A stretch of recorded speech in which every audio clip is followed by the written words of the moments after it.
Hello बच्चों, welcome to excellence academy Jodhpur. मैं विक्रम विश्नोई आपके सामने आज लेके आया हूँ class 12 physics syllabus analysis. Class 12 के अपन का जो भी सिलेबस होगा उसका आज अपन एनालिसिस करेंगे। अपन ये देखेंगे अपन को कितने चैप्टर पढ़ने हैं, किस चैप्टर का कितना वेटेज है, बोर्ड में कौन सा चैप्टर कितने नंबर का आता है, किस चैप्टर से न्यूमेरिकल आते हैं, किस चैप्टर से खाली जगह वाले क्वेश्चन आते हैं, किस चैप्टर से एमसीक्यू क्वेश्चन आते हैं, उसके बारे में आज अपन स्टडी करने वाले हैं। आपको पता है फिजिक्स अपन के कितने मार्क्स की होते हैं बच्चों? 100 नंबर की होती हैं। कितने नंबर की होती हैं फिजिक्स? 100 नंबर का अपन का होती हैं, जिसमें से आपको पता है 30 नंबर बच्चों होते हैं प्रैक्टिकल के। कितने नंबर होते हैं? 30 नंबर आपके प्रैक्टिकल के होते हैं, और इसमें से 40 नंबर आपके इंटरनल होते हैं जो आपके स्कूल से जाते हैं बच्चों। 40 नंबर किसके होते हैं? इंटरनल मार्क्स होते हैं। किसके होते हैं बच्चों? इंटरनल। और पीछे बच्चे अपन के 56 मार्क्स। कितने मार्क्स बच्चे बच्चों? 56 मार्क्स। और ये अपन का बोर्ड का पेपर होता है। किसका पेपर होता है बच्चों? बोर्ड का पेपर कितने मार्क्स का होता है? 56 मार्क्स का होता है। 30 नंबर आपके प्रैक्टिकल के होते हैं, 14 नंबर आपके इंटरनल होते हैं, और 56 मार्क्स का आपका क्या होता है बच्चों? बोर्ड का पेपर होता है। अपन इसके बारे में आज फोकस करेंगे। 56 मार्क्स का अपन का जो भी बोर्ड का पेपर आएगा, इसमें अपन को कितने चैप्टर पढ़ना है और किस चैप्टर का वेटेज कितना है, उसके बारे में आज अपन स्टडी करेंगे। तो आज से आपका फिजिक्स अपन बहुत अच्छे से पढ़ने वाले हैं। फिजिक्स का हर चैप्टर आपको बहुत डिटेल से पढ़ना है। तो आज आप पहले आपको सबको एक बढ़िया नोटबुक लेके आनी है, और जो मैं यहाँ लिख रहा हूं फिजिक्स में, आपको पहले सिलेबस लिखना है। क्या लिखना है बच्चों? सिलेबस। फिर अपन कंप्लीट फिजिक्स इसी एक्सलेंस एकेडमी के चैनल पे पढ़ेंगे। आपको बहुत अच्छा कंटेंट प्रोवाइड होगा। अपन प्रीवियस ईयर क्वेश्चन, सारे चैप्टर की थ्योरी पढ़ने के बाद एमसीक्यू क्वेश्चन करेंगे। सारे क्वेश्चन जो भी प्रीवियस ईयर एनसीईआरटी के प्रॉब्लम, राजस्थान बोर्ड के प्रॉब्लम, सारे क्वेश्चन अपन करने वाले हैं। तो आपके पास आज बढ़िया सी एक नोटबुक होनी चाहिए और 2-3 रंगीन पेन होने चाहिए। नोट्स अपने इतने अच्छे हो कि बार बार रिवीजन करने का मन करे, बार बार रिवीजन करने का मन करे। तो देखो बच्चों, आज अपन स्टार्ट करने वाले हैं फिजिक्स का। अपन किसका एनालिसिस करेंगे आज? सिलेबस का एनालिसिस करेंगे। तो पहले आप देखो किसके बारे में आज स्टडी करेंगे बच्चों? फिजिक्स का सिलेबस एनालिसिस। एक मिनट रुकना बच्चों, ठीक है। आज अपन करने वाले हैं सिलेबस एनालिसिस।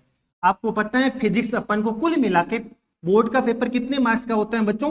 56 मार्क्स का होता है। और ये 56 मार्क्स आपके 2 पार्ट में डिवाइड कर रखे हैं। एनसीईआरटी में कितने पार्ट में डिवाइड कर रखे हैं? 2 पार्ट में। एक को बोलते हैं पार्ट फर्स्ट, या उसको बोलते हैं फिजिक्स फर्स्ट बोलते हैं, और एक को बोला जाता है फिजिक्स सेकंड या पार्ट 2। फिजिक्स बच्चों कितने पार्ट में डिवाइडेड है? 2 पार्ट्स में डिवाइडेड है। एक को तो अपन बोलते हैं फिजिक्स फर्स्ट, और एक को अपन बोलते हैं फिजिक्स सेकंड। तो टोटल आपकी फिजिक्स कितने पार्ट में डिवाइड है बच्चों? 2 नंबर की। और टोटल अपन का बोर्ड का पेपर कितने नंबर का होता है? 56 मार्क्स का होता है। जिसमें से आपके, अगर मैं बात करता हूं पार्ट 1 की, तो पार्ट 1 29 मार्क्स की होती है बच्चों। कितने नंबर की होती हैं? 29 की होती हैं। जबकि पार्ट 2 आपकी 27 मार्क्स की होती हैं। कितने नंबर की होती हैं बच्चों? 27। तो कितने पार्ट में डिवाइड किया? एनसीईआरटी की 2 बुक आती हैं, एक आती है फिजिक्स फर्स्ट और एक आती है फिजिक्स सेकंड। फिजिक्स फर्स्ट का वेटेज है बोर्ड एग्जाम में, स्पेशली राजस्थान बोर्ड में फिजिक्स फर्स्ट का वेटेज है 29 नंबर का, और फिजिक्स सेकंड का वेटेज है 27 नंबर का। दोनों पार्ट अपन को अच्छे से पढ़ना है, दोनों पार्ट बहुत इंपॉर्टेंट है। और आप कहोगे सर टोटल कितने चैप्टर हैं? तो आप, मैं बताता हूं, फिजिक्स फर्स्ट में टोटल 8 चैप्टर हैं बच्चों। कितने चैप्टर अपन को पढ़ने हैं? फिजिक्स फर्स्ट में अपन को टोटल 8 चैप्टर पढ़ने हैं, और फिजिक्स सेकंड में अपन को टोटल 6 चैप्टर पढ़ने हैं। कितने चैप्टर पढ़ने हैं बच्चों? 6 चैप्टर का स्टडी करनी है। तो ये देख लो, अपन का टोटल पेपर 56 मार्क्स का, जिसमें से फिजिक्स फर्स्ट है 29 की, और फिजिक्स सेकंड है 27 की। और फिजिक्स फर्स्ट में अपन को एनसीईआरटी में टोटल 8 चैप्टर दे रखे हैं, और फिजिक्स सेकंड में टोटल कितने चैप्टर दिए हुए हैं? 6 चैप्टर दिए हुए हैं। तो सबसे पहले मैं आपको पार्ट 1 बताऊंगा, फिर आपको पार्ट 2 के बारे में बताऊंगा। क्या सिलेबस है, क्या वेटेज देता है, कौन कौन सी टॉपिक पढ़ने हैं, उसके बारे में अपन स्टडी करेंगे। तो फिर इसके बाद आप हेडिंग डालिए फिजिक्स फर्स्ट। फिजिक्स टोटल कितने चैप्टर हैं बच्चों? 8 चैप्टर है। लेकिन फिजिक्स की 2 ब्रांचेज होती है। जब आप आगे जाके इंजीनियरिंग करते हो तो फिजिक्स की 2 ब्रांचेज आती हैं बच्चों। एक आती है फील्ड थ्योरी। कौन सी थ्योरी आती है बच्चों? एक आती है फील्ड थ्योरी, और एक आती है, आगे जाके आप पढ़ोगे इंजीनियरिंग वगैरह में, एक फील्ड थ्योरी आती है और एक आती है नेटवर्क थ्योरी। कौन सी थ्योरी आती है बच्चों? Network theory. कुल मिला के अपन को फिजिक्स फर्स्ट को दो पार्ट में डिवाइड कर सकते हैं। एक अपन पढ़ेंगे फील्ड थ्योरी और एक पढ़ेंगे नेटवर्क थ्योरी। और हिंदी मीडियम वालों के लिए थोड़ा बहुत इंग्लिश आपको एडजस्ट करना पड़ेगा, क्योंकि हर चीज इंग्लिश में ही आजकल बेहतर है। कोई भी बुक देखो तो इंग्लिश मीडियम की बुक ही अच्छी आती है। फील्ड को हिंदी में बोला जाता है क्षेत्रीय थ्योरी और नेटवर्क को हिंदी में बोला जाता है परिपथ थ्योरी। कौन सी थ्योरी पढ़ने वाले हैं बच्चों? दो। फिजिक्स की दो ब्रांचें होती हैं, दो बुक होती हैं, एक होती है बच्चों नेटवर्क थ्योरी और एक होती है फील्ड थ्योरी। तो फिजिक्स फर्स्ट में अपन के टोटल आपको पता है 8 चैप्टर हैं। 8 चैप्टर में से फील्ड थ्योरी के आपके टोटल 6 चैप्टर हैं बच्चों। कितने चैप्टर हैं बच्चों? 6 चैप्टर। और 2 चैप्टर आपके किसके हैं? नेटवर्क थ्योरी के। ये इंपॉर्टेंट चीज है। फिजिक्स फर्स्ट को आगे मैं कितने पार्ट में डिवाइड करता हूं? 2 पार्ट में डिवाइड करता हूं। एक अपन की फील्ड थ्योरी है और एक अपनी नेटवर्क थ्योरी है। फील्ड थ्योरी के टोटल अपने सिलेबस में कितने चैप्टर हैं? 6 चैप्टर हैं। और नेटवर्क थ्योरी के टोटल कितने चैप्टर हैं? 2 चैप्टर हैं। और नेटवर्क हिंदी में नेटवर्क को बोला जाता है परिपथ और फील्ड को हिंदी में बोला जाता है क्षेत्र। क्या बोला जाता है बच्चों? क्षेत्र। तो ऐसे कैसे आपको लिखना है? फिजिक्स फर्स्ट टोटल बच्चों फिजिक्स फर्स्ट को अपन कितने पार्ट में डिवाइड कर सकते हैं? 2 पार्ट में डिवाइड कर सकते हैं। एक फील्ड थ्योरी होती है और एक नेटवर्क थ्योरी होती है। फील्ड थ्योरी में टोटल कितने चैप्टर हैं? 6 चैप्टर हैं। और नेटवर्क थ्योरी में टोटल कितने चैप्टर हैं? 2 चैप्टर हैं। इसका अपन को स्टडी करना है, फील्ड थ्योरी और नेटवर्क थ्योरी। आगे देखो, अब आप फिर से हेडिंग डालो फील्ड थ्योरी यानी क्षेत्रीय थ्योरी। फील्ड थ्योरी अभी आपको लगेगा ये क्या बता रहा है, ये सिलेबस है, इसको अपन को डिटेल से पढ़ेंगे। जब अपन पूरा पढ़ लेंगे तो आपको ये फील्ड थ्योरी नेटवर्क थ्योरी बहुत हलवा लगेगी, बहुत इजी लगेगी बच्चों। फील्ड थ्योरी को भी आगे अपन देखते तो 2 पार्ट में डिवाइड होती है फील्ड थ्योरी। एक होती है स्टैटिक फील्ड थ्योरी। एक फील्ड कैसी होती है बच्चों? स्टैटिक फील्ड के बारे में स्टडी करते हैं। और एक फील्ड होती है टाइम वेरिंग फील्ड। कैसी फील्ड होती है? एक फील्ड कैसी होती है बच्चों? Time varying field. Time varying field. Time varying field का मतलब होता है एक ऐसा क्षेत्र जो समय के साथ परिवर्तित होता हो, उसको बोलते हैं टाइम वेरिंग फील्ड। और स्टैटिक फील्ड मतलब एक ऐसा क्षेत्र जो समय के साथ परिवर्तित नहीं होता हो, उसको अपन स्टैटिक फील्ड बोलते हैं। और जो समय के साथ परिवर्तित होता हो उसको टाइम वेरिंग फील्ड बोलते हैं। स्टैटिक फील्ड के अपन के टोटल फिजिक्स में बच्चों 4 चैप्टर हैं। और अपन का टाइम वेरिंग फील्ड के टोटल कितने चैप्टर हैं बच्चों? 2 चैप्टर हैं। और आपका फील्ड थ्योरी के टोटल कितने चैप्टर हैं? 6 चैप्टर हैं बच्चों। कितने चैप्टर हैं? 6 चैप्टर। तो आप लिख देना, हिंदी मीडियम वालों इंग्लिश वर्ड से आप कंफ्यूज मत हो। ये इंग्लिश इतने कॉमन वर्ड हैं क्योंकि आपको आना चाहिए। ये देखो, पहले अपन फील्ड थ्योरी में कौन कौन सी थ्योरी पढ़ेंगे? पहले पढ़ेंगे स्टैटिक फील्ड थ्योरी। सेकंड कौन सी फील्ड पढ़ेंगे? Time varying field. Time varying field किसको बोलते हैं? ऐसी फील्ड, ऐसा क्षेत्र जो समय के साथ परिवर्तित होता हो उसको बोला जाता है टाइम वेरिंग फील्ड। और ऐसा फील्ड जो समय के साथ परिवर्तित नहीं होता हो उसको अपन स्टैटिक फील्ड बोलते हैं। स्टैटिक फील्ड के अपन के टोटल 4 चैप्टर हैं। और टाइम वेरिंग फील्ड के टोटल कितने चैप्टर हैं बच्चों? 2 चैप्टर हैं। और फील्ड थ्योरी के टोटल 6 चैप्टर हैं। तो सबसे पहले अपन स्टैटिक फील्ड स्टार्ट करेंगे जब अपन का अगला लेक्चर आएगा। आज मैं आपको सिलेबस बता रहा हूं, इतना डिटेल में सिलेबस बताऊंगा कि आप आगे कहीं भी जाके इंजीनियरिंग वगैरह करोगे तो आप इस सब्जेक्ट को पक्का कांटेक्ट करोगे कि हाँ सर ने बताया था। आगे जाके अपन को नेटवर्क थ्योरी पढ़नी है, फील्ड थ्योरी पढ़नी है। फील्ड थ्योरी में भी कितनी थ्योरी आती हैं? 2, एक स्टैटिक फील्ड और एक टाइम वेरिंग। स्टैटिक फील्ड किसको बोलते हैं? ऐसी फील्ड जो समय के साथ परिवर्तित नहीं। टाइम वेरिंग का मतलब ऐसी फील्ड जो समय के साथ क्या होती है? परिवर्तित होती हैं। सबसे पहले अपन स्टडी करेंगे बच्चों स्टैटिक फील्ड। कैसी फील्ड की स्टडी करेंगे? स्टैटिक फील्ड की स्टडी करेंगे। कोई पूछेगा आपको स्टैटिक फील्ड क्या होती है तो तुम बोलोगे सर ऐसी फील्ड जो समय के साथ परिवर्तित नहीं होती हैं। स्टैटिक फील्ड को फर्दर अपन 2 पार्ट में डिवाइड करते हैं। फर्स्ट पार्ट आता है स्टैटिक इलेक्ट्रिक फील्ड। कौन सी फील्ड होती है बच्चों? Static electric field. और सेकंड क्या बोलते हैं बच्चों? सेकंड होती है static magnetic field. Static electric field और स्टैटिक इलेक्ट्रिक मतलब विद्युत क्षेत्र होता है। और मैग्नेटिक का मतलब होता है बच्चों चुंबकीय क्षेत्र। मैग्नेटिक का मतलब क्या होता है बच्चों? चुंबकीय क्षेत्र। स्टैटिक फील्ड को फर्दर अपन 2 पार्ट में डिवाइड करते हैं। एक होता है स्टैटिक इलेक्ट्रिक फील्ड और एक होता है स्टैटिक मैग्नेटिक फील्ड। आपको इनका स्टडी करने हैं बच्चों, स्टैटिक इलेक्ट्रिक फील्ड और स्टैटिक मैग्नेटिक फील्ड। अब मैं आऊंगा आपके सिलेबस पे। स्टैटिक इलेक्ट्रिक फील्ड के आपके टोटल सिलेबस में एनसीईआरटी के 2 चैप्टर दे रखे हैं। एक फर्स्ट चैप्टर एनसीईआरटी का और एनसीईआरटी का सेकंड चैप्टर। फर्स्ट और सेकंड चैप्टर में अपन केवल स्टैटिक इलेक्ट्रिक फील्ड की स्टडी करते हैं, यानी एक ऐसी विद्युत क्षेत्र का अध्ययन करते हैं जो टाइम के साथ चेंज नहीं होता है। ऐसी फील्ड को अपन इलेक्ट्रोस्टैटिक फील्ड भी बोलते हैं बच्चों। कौन सा फील्ड बोला जाता है? इलेक्ट्रोस्टैटिक। क्या बोला जाता है बच्चों? इलेक्ट्रोस्टैटिक फिजिक्स की वो ब्रांच होती है जिसके अंदर एक स्टैटिक इलेक्ट्रिक फील्ड की स्टडी की जाती है, यानी एक ऐसे विद्युत क्षेत्र का अध्ययन किया जाता है जो टाइम के साथ चेंज नहीं, और इसको हिंदी में बोला जाता है स्तर वैद्युतिकी। क्या बोला जाता है बच्चों? स्तर वैद्युतिकी। क्या बोला जाता है हिंदी में? स्तर वैद्युतिकी। और इसके अंदर अपन को टोटल कितने चैप्टर पढ़ने हैं? 2 चैप्टर, जो कि आपके एनसीईआरटी का चैप्टर नंबर 1 और चैप्टर नंबर 2 है। अब बच्चों अपन पढ़ेंगे मैग्नेटिक फील्ड यानी चुंबकीय क्षेत्र। कौन सी magnetic field? Static magnetic field. और स्टैटिक मैग्नेटिक फील्ड में भी आपके टोटल कितने चैप्टर दे रखे हैं बच्चों? 2 चैप्टर दे रखे हैं। एनसीईआरटी का चैप्टर नंबर 4 और चैप्टर नंबर 5 जो अपन स्टडी करेंगे वो किसकी स्टडी करेंगे बच्चों? एक स्टैटिक मैग्नेटिक फील्ड का स्टडी करेंगे। और एनसीईआरटी का चैप्टर नंबर 1 और चैप्टर नंबर 2 में किसका स्टडी करेंगे? एक स्टैटिक इलेक्ट्रिक फील्ड। दिमाग में होना चाहिए सर स्टैटिक फील्ड किसको बोलते हैं? सर ऐसी फील्ड जो समय के साथ चेंज नहीं होती हैं, समय के साथ क्या रहती हैं? नियत कांस्टेंट रहती हैं, ऐसी फील्ड को स्टैटिक फील्ड बोलते हैं। स्टैटिक फील्ड को अपन फर्दर कितने पार्ट में डिवाइड करते हैं? 2 पार्ट में। पहला होता है स्टैटिक इलेक्ट्रिक फील्ड यानी विद्युत क्षेत्र, स्टैटिक विद्युत क्षेत्र, और सेकंड अपन पढ़ते हैं स्टैटिक मैग्नेटिक फील्ड, स्टैटिक क्या होता है? चुंबकीय क्षेत्र। इसके एनसीईआरटी में कितने चैप्टर दे रखे हैं? 2, एक 4th चैप्टर और एक 5th चैप्टर। और इसके कितने चैप्टर कितने हैं? 2, फर्स्ट और सेकंड। स्टैटिक इलेक्ट्रिक फील्ड को बोला जाता है बच्चों इलेक्ट्रोस्टैटिक, और इसको बोला जाता है मैग्नेटोस्टैटिक। क्या बोला जाता है बच्चों?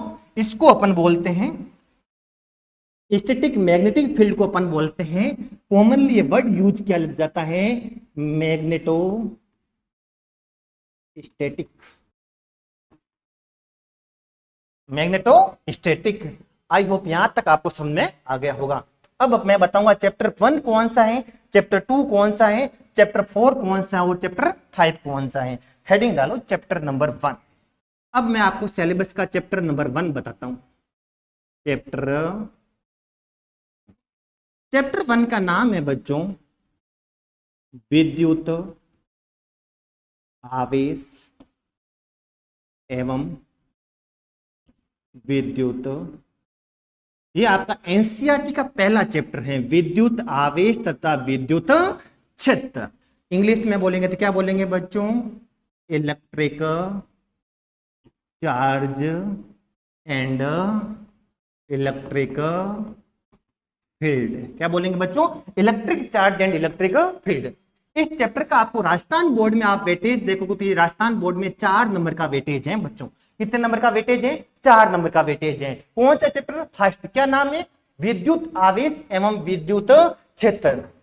इसके अंदर अपन पढ़ते हैं बच्चों आवेश क्या होता है, आवेश के गुणधर्म क्या होते हैं, फिर इसके बाद में अपन कूलाम का नियम पढ़ते हैं। कूलाम का नियम कैसे 2 बिंदु आवेशों के मध्य बल हम ज्ञात कर सकते हैं। फिर अपन इसके बाद में पढ़ते हैं विद्युत क्षेत्र क्या होता है, विद्युत बलरेखाएं क्या होती हैं, विद्युत फ्लक्स क्या होता है, और गाउस का नियम पढ़ते हैं, और लास्ट में जाके विद्युत द्विध्रुव के बारे में अध्ययन करते हैं। ये चैप्टर बहुत इंटरेस्टिंग चैप्टर है, बहुत मजेदार चैप्टर है, और पूरे 12th की फिजिक्स की रीढ़ की हड्डी माना जाता है बच्चों फर्स्ट चैप्टर को। ये चैप्टर हर चैप्टर में आगे जाके यूज आता ही आता है, तो ये चैप्टर मोस्ट इंपॉर्टेंट चैप्टर होता है। इसको मैं 12th की फिजिक्स की रीढ़ की हड्डी मानता हूं।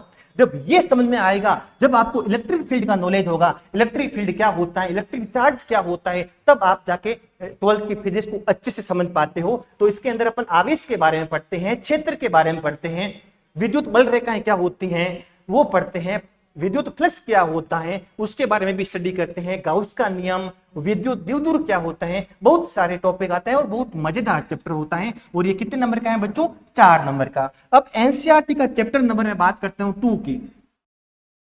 चैप्टर नंबर 2 की ये चैप्टर है बच्चों, इस चैप्टर का नाम है विद्युत विभव एवं धारिता।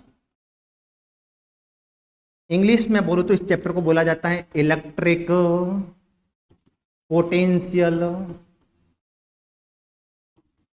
And capacitance.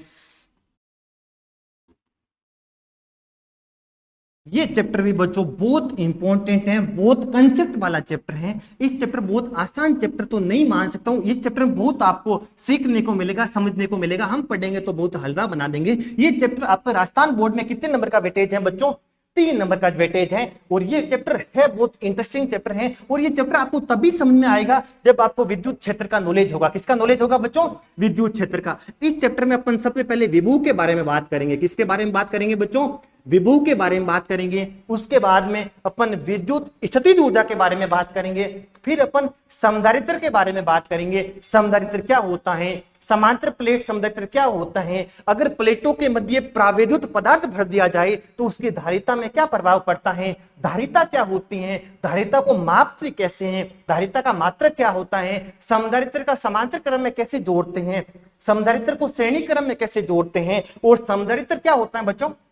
एक ऊर्जा संग्रहण करने की युक्ति होती है। इसकी प्लेटों के मध्य ऊर्जा स्टोर करती है विद्युत क्षेत्र के अंदर। आगे मैं बताऊंगा। कोई भी कैपेसिटर अपने प्लेटों के मध्य एनर्जी स्टोर करता है। ये कोई कैपेसिटर है, इसके अंदर जो विद्युत क्षेत्र आएगा, यहां पर ये कैपेसिटर एनर्जी को स्टोर करके रखता है। कितनी एनर्जी स्टोर करेगा, एनर्जी का फॉर्मूला क्या होगा, समांतर क्रम में कैसे जोड़ते हैं, श्रेणी क्रम में कैसे जोड़ते हैं, समांतर प्लेट समधारित्र क्या होता है, उसकी प्लेटों के मध्य प्राविद्युत पदार्थ भर दिया जाए तो धारिता पर क्या प्रभाव आएगा, उन सब की अपन स्टडी करेंगे। अभी आपको कुछ नहीं समझ में आ रहा अगर सिलेबस के बारे में, तो भी जब अपन पढ़ेंगे ना, सारे टॉपिक स्टडी करेंगे तो आपको बहुत अच्छे से समझ आएगा। ये अपन का चैप्टर नंबर क्या हो गया बच्चों? 2। अब मैं बात करूंगा आपकी चैप्टर नंबर 4 की। किसकी बात करूंगा बच्चों? चैप्टर नंबर 4 की बात करूंगा। किसकी बात करूंगा बच्चों? Chapter number 4। ये बच्चों ये भी इंपॉर्टेंट चैप्टर है। इस चैप्टर में अपन किसकी स्टडी करते हैं बच्चों? इस चैप्टर के अपन स्टडी करते हैं विद्युत धारा का चुंबकीय प्रभाव।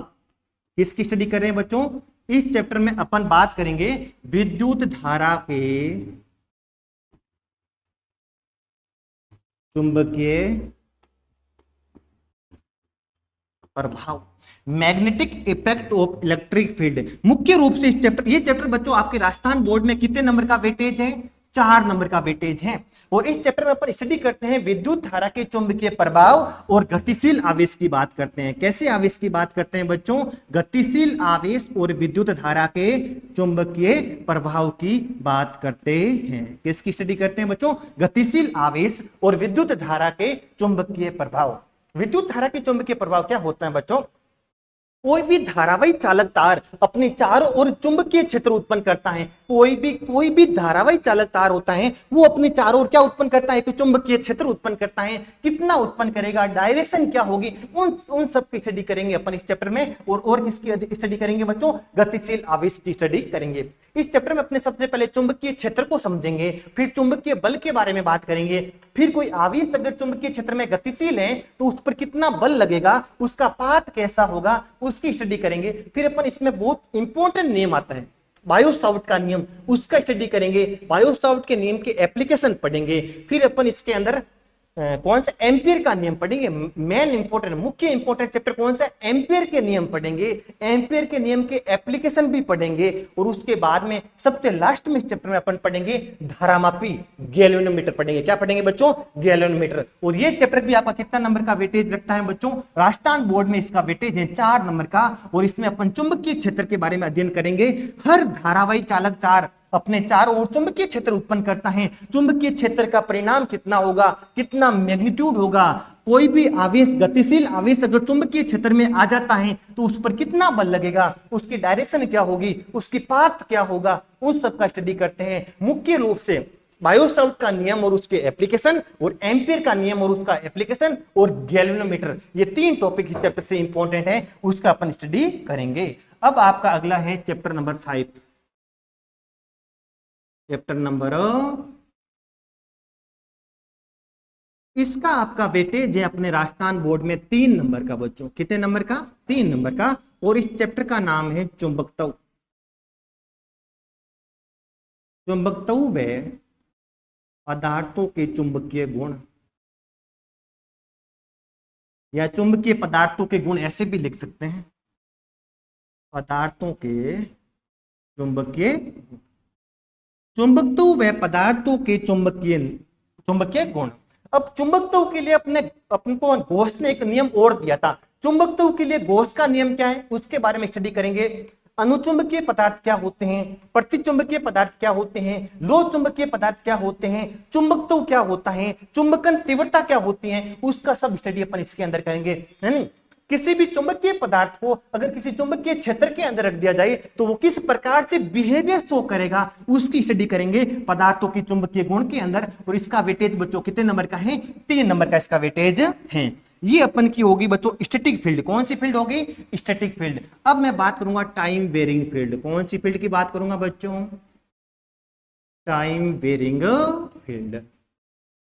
टाइम वेरिंग फील्ड में अपन के टोटल 2 चैप्टर आते हैं।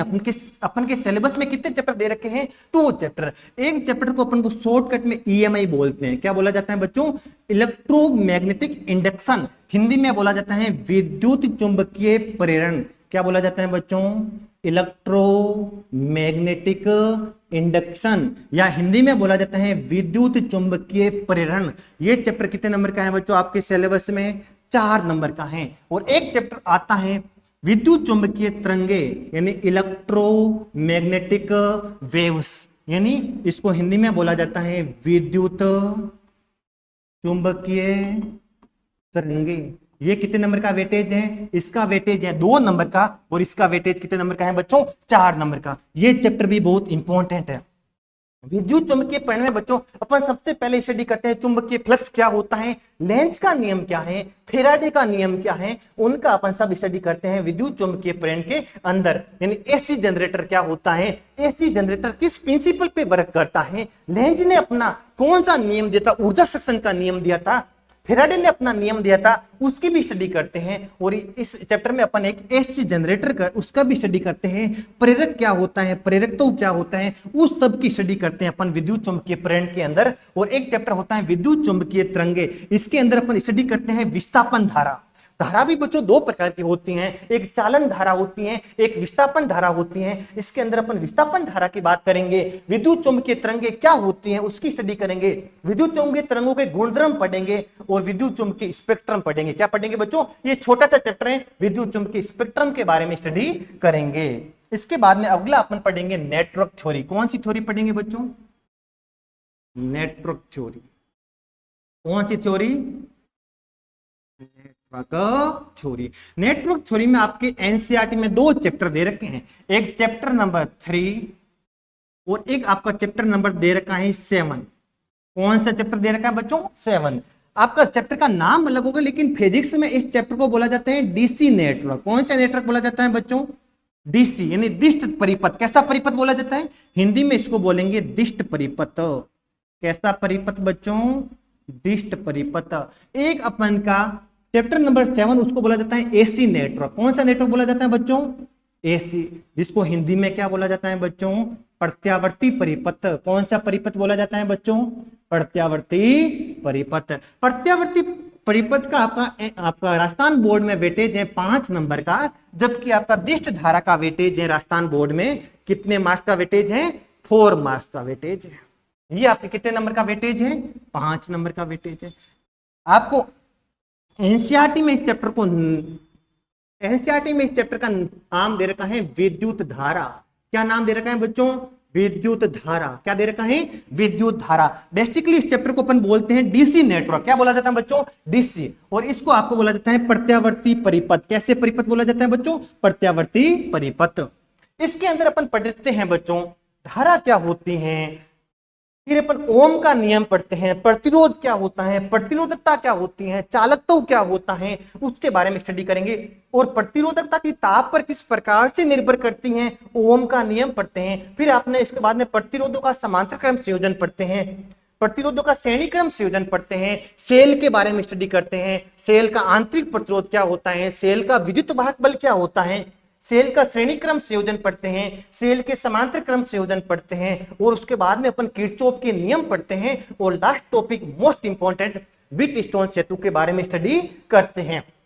इसके अंदर अपन पढ़ते हैं सबसे पहले एक प्रत्यावर्ती धारा क्या होती है, प्रत्यावर्ती धारा संकेत को कैसे निरूपित करते हैं, उसका आरएमएस वर्ग माध्य मूल मान कैसे निकालते हैं, उसका औसत मान कैसे निकालते हैं। फिर अगर कभी भी अपन एक ऐसी सिग्नल को, एक ऐसे संकेत को अगर किसी प्रतिरोध की सिरों पे लगाते हैं, किसी अपन एक समधर्तर के सिरों पे लगाते हैं, किसी प्रेरक के सिरों पे लगाते हैं, तो वो किस प्रकार से बिहेवियर शो करेगा, धारा आगे रहेगी या वोल्टेज आगे रहेगा, उसका स्टडी करते हैं। फिर अपन आरएलसी श्रेणीक्रम परिपथ का अध्ययन करते हैं। फिर इसके अंत में सबसे लास्ट टॉपिक आता है ट्रांसफॉर्मर की स्टडी करते हैं। किसकी स्टडी करते हैं बच्चों?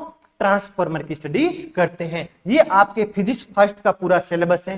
ये आपको लिखना चाहो तो लिखो, लेकिन जब अपन पढ़ेंगे ना वो डिटेल से, तब आपको पता चलेगा कौन सी चैप्टर में क्या पढ़ना है और क्या नहीं पढ़ना है। अब मैं बात करता हूं फिजिक्स सेकंड की। किसकी बात करूंगा बच्चों? फिजिक्स सेकंड की। फिजिक्स, ये भी आपको बच्चों फिजिक्स की दो ब्रांच से थ्योरी ली गई है। कितनी ब्रांच है? एक फिजिक्स की ब्रांच होती है प्रकाशिकी, यानी फिजिक्स भौतिक विज्ञान की वह ब्रांच जिसमें प्रकाश तथा प्रकाश की घटनाओं का अध्ययन किया जाता है, उसको प्रकाशिकी बोला जाता है। और प्रकाशिकी को इंग्लिश में बोला जाता है ऑप्टिक्स। एक आपकी ब्रांच कौन सी है बच्चों? ऑप्टिक्स का स्टडी करते हैं। एक आप पढ़ते हैं आधुनिक भौतिकी।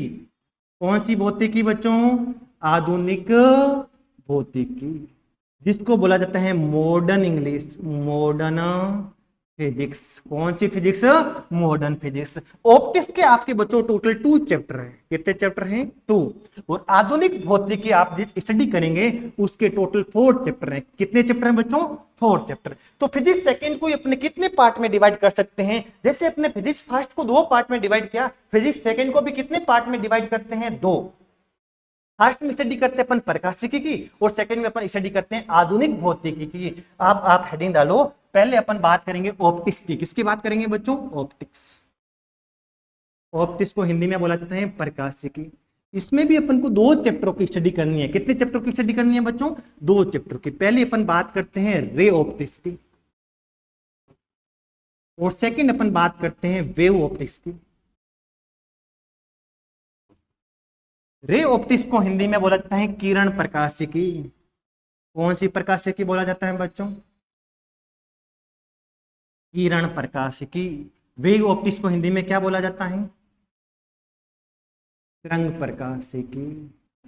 और राजस्थान बोर्ड के अंदर मैं देखूंगा तो इस चैप्टर का वेटेज है 7 नंबर का। हाईएस्ट वेटेज इसी चैप्टर का है राजस्थान बोर्ड में। और इस चैप्टर का आपको कहोगे तो वेटेज कितने नंबर का है सर? इस चैप्टर का वेटेज है 5 नंबर का। इस चैप्टर का वेटेज है बच्चों कितने नंबर का? 5 नंबर का। इस चैप्टर का वेटेज कितने नंबर का है? 7 नंबर का। रे ऑप्टिक्स पढ़ना और क्या पढ़ना है बच्चों? Wave optics. पहले रे ऑप्टिक्स में अपन पढ़ेंगे प्रकाश क्या होता है, प्रकाश का परावर्तन क्या होता है, प्रकाश का अपवर्तन क्या होता है, और प्रकाशीय उपकरणों का अध्ययन करेंगे। इसमें आपको बहुत कुछ सीखने को मिलेगा। वेव ऑप्टिक्स में सबसे पहले अपन हाइगेन प्रिंसिपल पढ़ेंगे, फिर अपन प्रकाश का व्यतिकरण पढ़ेंगे, विवर्तन पढ़ेंगे और ध्रुवण पढ़ेंगे। ये इंपॉर्टेंट है दोनों चैप्टर, आपको आने चाहिए। अपन पढ़ेंगे तो आपको बहुत डिटेल से आ जाएंगे। अब अपन बात करते हैं मॉडर्न फिजिक्स। मॉडर्न फिजिक्स के आपके कितने चैप्टर हैं बच्चों? 4 चैप्टर हैं। कितने चैप्टर हैं? 4 चैप्टर हैं। मॉडर्न फिजिक्स में पहले एटम थ्योरी पढ़ते हैं। कौन सी थ्योरी पढ़ते हैं? परमाणु के बारे में पढ़ते हैं। किसके बारे में पढ़ते हैं बच्चों? परमाणु क्या होता है, परमाणु के बारे में रदरफोर्ड ने कौन सा मॉडल दिया था, बोर ने कौन सा मॉडल दिया था, और परमाणु के स्पेक्ट्रम के बारे में स्टडी करते हैं। फिर इसके बाद में अपन चैप्टर बात करते हैं नाभिक की, न्यूक्लियस की बात करते हैं, नाभिक की भौतिकी पढ़ते हैं। और इस चैप्टर का आपका वेटेज है 4 नंबर का। कितने नंबर का वेटेज है? 4। नाभिक का वेटेज कितने नंबर का है? 3। नाभिक का आकार कैसा होता है, नाभिक की बंधन ऊर्जा क्या होती है, प्रति न्यूक्लियन बंधन ऊर्जा क्या होती है, नाभिक के विखंडन क्या होता है, नाभिक के संलयन क्या होता है, नाभिक के बल क्या होते हैं, और प्रति न्यूक्लियन बंधन ऊर्जा तथा द्रव्यमान संख्या के मध्य ग्राफ क्या होते हैं, उसका अपन स्टडी करते हैं। तीसरा चैप्टर होता है बच्चों प्रकाश विद्युत प्रभाव। प्रकाश विद्युत प्रभाव, ये भी आपका कितने नंबर का वेटेज है? 4। इसमें अपन प्रकाश विद्युत प्रभाव, जो कि प्रकाश की कणीय प्रकृति पे आधारित घटना होती हैं, जिसको प्रकाश विद्युत प्रभाव बोला जाता है, उसकी स्टडी करते हैं। और सबसे लास्ट टॉपिक जो मॉडर्न फिजिक्स का जो आज के जमाने की डिमांड है, सेमीकंडक्टर फिजिक्स पढ़ते हैं। कौन सी फिजिक्स पढ़ते हैं बच्चों? Semiconductor physics. यानी अपन क्या पढ़ते हैं इसमें अंदर? अर्धचालक पढ़ते हैं। किसके बारे में स्टडी करते हैं? अर्धचालक के अंदर। और ये इसका वेटेज भी कितने नंबर का है बच्चों? 4 नंबर। अर्धचालक होते क्या हैं? नेज अर्धचालक क्या होते हैं? अपद्रव्य अर्धचालक क्या होते हैं? पीएन संधि क्या होती है? और अर्धचालक डायोड क्या होते हैं? डायोड के एप्लीकेशन पढ़ेंगे, रेक्टिफायर के रूप में डायोड को कैसे उपयोग करते हैं, इसका अपन स्टडी करेंगे। ये आपका पूरे फिजिक्स का एंटायर सिलेबस हुआ। अपन अगली क्लास से फिजिक्स स्टार्ट करेंगे और ये आपको सिलेबस के बारे में पूरा आपको, अभी तो आपने कुछ पढ़ा नहीं तो आपको इतना नॉलेज नहीं होगा। जैसे जैसे अपन चैप्टर पढ़ते जाएंगे आपको पूरा सिलेबस समझ में आएगा। हर चैप्टर आज ही आपको एक्सलेंस एकेडमी के चैनल को ज्वाइन करना है और अपने कोई भी फ्रेंड जो आप 12th बोर्ड में उस सबको शेयर करना है। और आज से कल से मैं आपके फिजिक्स पढ़ाऊंगा। एक दो दिन बाद मेरी क्लास से आएगी रेगुलर। एक बढ़िया नोटबुक होनी चाहिए, बढ़िया पेन होने चाहिए। तो जो मैंने थ्योरी लिखा दी उस थ्योरी से बाहर कुछ भी नहीं है। आपको यहाँ सारे प्रीवियस ईयर क्वेश्चन, सारे objective, complete theory, complete notes बनाए जाएंगे और previous year question, objective, MCQ आपको एक्सलेंस एकेडमी के अलावा कहीं जाने की कोई जरूरत नहीं। तो इस लेक्चर के लिए इतना ही। Thank you so much.